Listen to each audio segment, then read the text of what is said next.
When President Donald J. Trump tells people he is going to be in a certain state at a certain time, tens of thousands of people show up. But when President Donald J. Trump tells people to show up in a state at a certain time, you can expect millions of people to show up.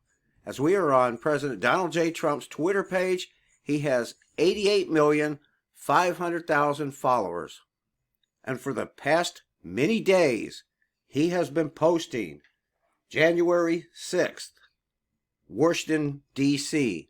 See you there. And today he posted this. I will be there. Historic day. Be a part of history. January 6th. Arrive at 9 a.m. White House. RSVP at TrumpMarch.com. March for Trump. Stop the steal. Do not clarify. And then the video below it, which we will play.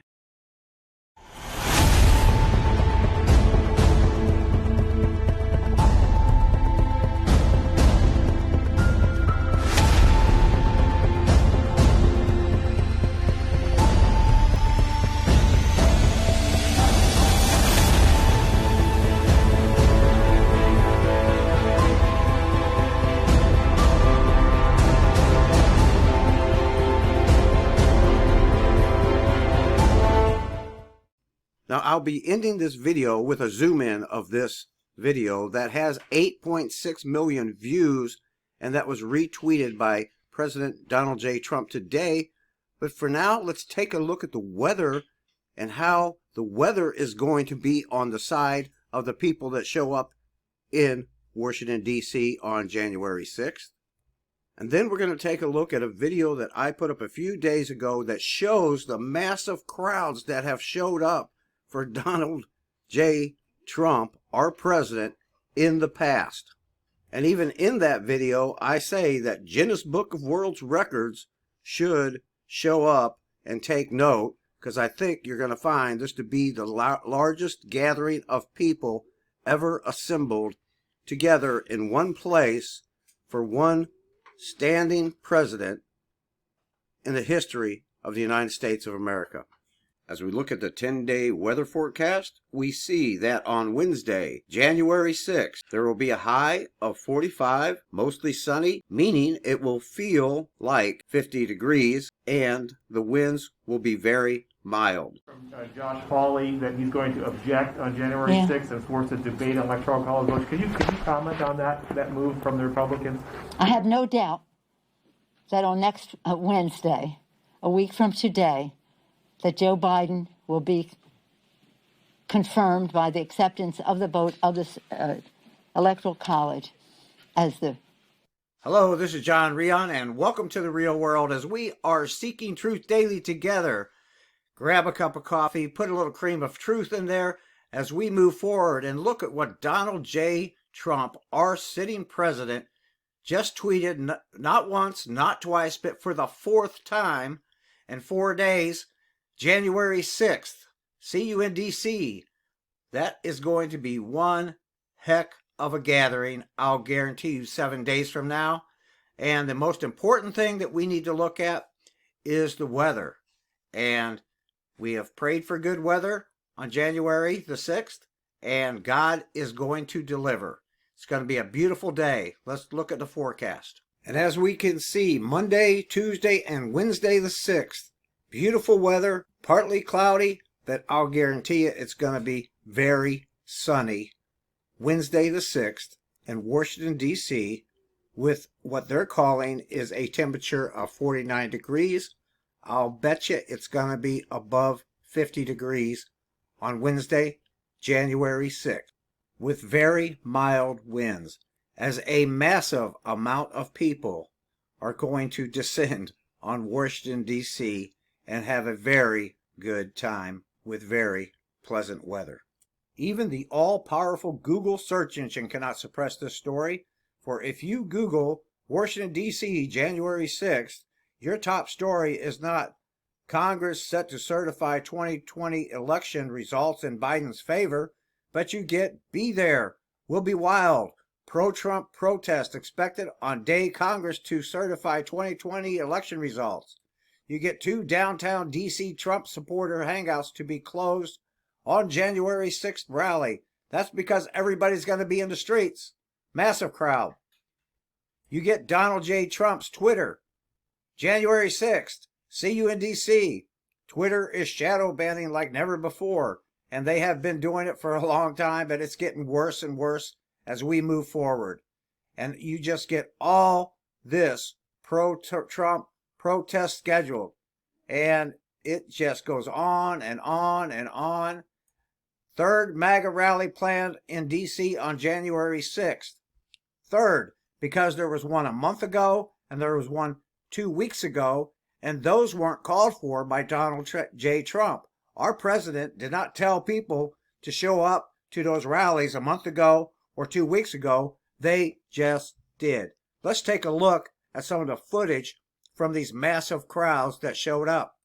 In this video, you're looking at an overhead shot of the crowd from 1 month ago that came together in support of President Donald J. Trump to contest the 2020 election results, for everybody saw them for what they were, a complete sham.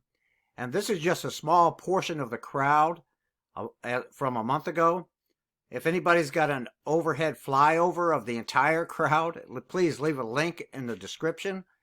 And I hope Guinness Book of World Records show up to what happens on January 6th, 2021, because it's going to be an unprecedented gathering of people in support of a sitting president of the United States of America, and it'll be the largest crowd to ever assemble in the United States of America.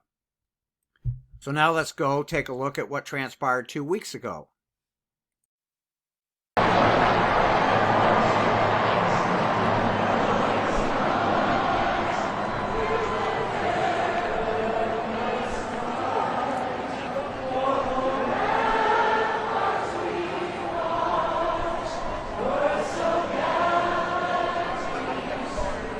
Now let's close out this video as we, the patriots of the United States of America, agree completely and totally with Republican Senator Josh Hawley, as he is going to object to the Electoral College results.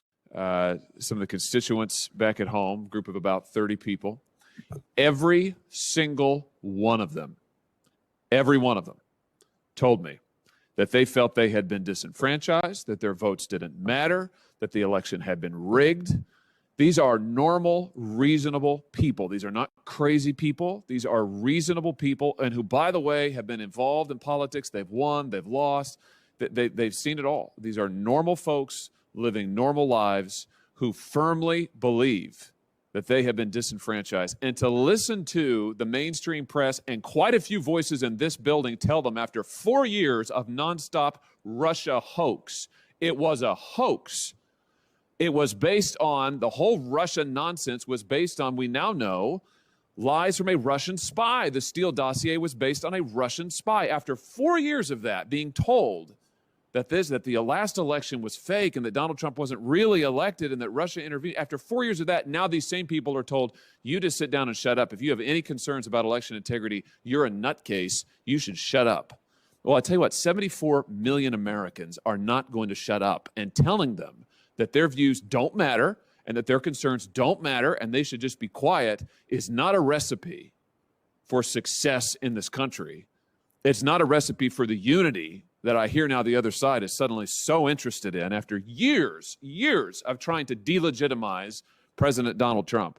So suffice it to say, I'm not too keen on lectures about how Missourians and others who voted for President Trump and now have some concerns about fraud, about integrity, about compliance with the law should just be quiet, and that they are somehow not patriotic if they raise these questions. I mean, it's absolutely unbelievable. Also make sure that poll watchers from both parties can be present at all times, that there are eyes on ballots, cameras on ballots at all times, that there's signature verification requirements that are mandatory, that there's mandatory reporting requirements about where we are in the count, where the states are, so the states just can't go dark for days at a time.